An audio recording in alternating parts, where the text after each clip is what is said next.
আবারও উত্তপ্ত নৈসর্গিক লীলাভূমি ভারতের জম্মু কাশ্মীর। মঙ্গলবার আচমকায় একদল পর্যটকের উপর 50 রাউন্ড গুলি ছোড়ে বন্দুকধারীরা। এতে প্রাণহানি হয়েছে অন্তত 26 জনের। এ নিয়ে বিশ্বজুড়ে শুরু হয়েছে হইচই। সন্ত্রাসী হামলার ঘটনায় নিন্দা জানিয়েছেন মার্কিন প্রেসিডেন্ট ডোনাল্ড ট্রাম্প সহ বিশ্ব নেতারা।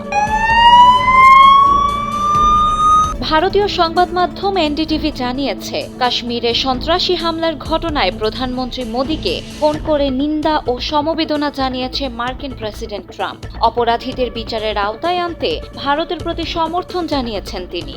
এছাড়া সামাজিক যোগাযোগ মাধ্যমের এক পোস্টে ট্রাম্প লিখেন, কাশ্মীরের খবরে গভীরভাবে মর্মাহত হয়েছি।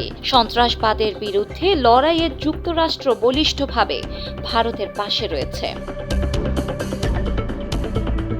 এদিকে কাশ্মীরের ঘটনায় রুশ প্রেসিডেন্ট ভ্লাদিমির পুতিনও ফোন করেছেন নরেন্দ্র মোদীকে। তিনি ঘটনার তীব্র নিন্দা জানিয়ে বলেন, এই নৃশংস অপরাধের কোনো যুক্তি নেই। আমরা আশা করি যারা এই অপরাধ করেছে তাদের উপযুক্ত শাস্তির মুখোমুখি করা হবে।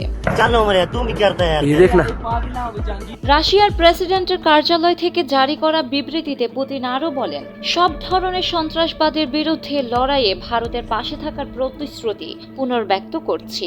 নিহতদের আত্মীয় ও স্বজনদের প্রতি গভীর সমবেদনা জানাই এবং আহতদের দ্রুত সুস্থতা কামনা করছি। এছাড়াও সৌদি আরব, ইসরায়েল, ইতালি, সংযুক্ত আরব আমিরাত সহ বিভিন্ন দেশে এই হামলার নিন্দা জানিয়েছে।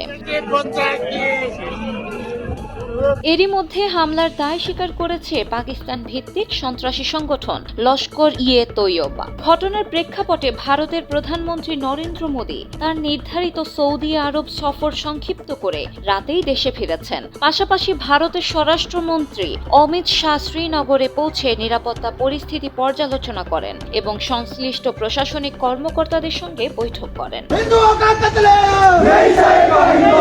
7 দশকেরও বেশি সময় ধরে কাশ্মীর নিয়ে উত্তেজনা চলছে ভারত ও পাকিস্তানের মধ্যে। 1947 সালে উপমহাদেশের বিভাজনের পর কাশ্মীরের উপর মালিকানা দাবি নিয়ে দুই দেশেই একে অপরের বিরুদ্ধে সংগ্রামে লিপ্ত। দুই দেশই কাশ্মীর নিজেদের অংশ বলে দাবি করে। ভারতের দাবি কাশ্মীর তাদের আঞ্চলিক অঙ্গ হিসেবে রয়ে গেছে, তবে পাকিস্তান বলে থাকে মুসলিম সংখ্যাগরিষ্ঠ কাশ্মীর তাদের অধিকার। এজন্যই পাকিস্তান বহু বছর ধরেই কাশ্মীরের স্বাধীনতা অথবা পাকিস্তানের সঙ্গে যোগদানের পক্ষে কার্যক্রম চালিয়ে আসছে।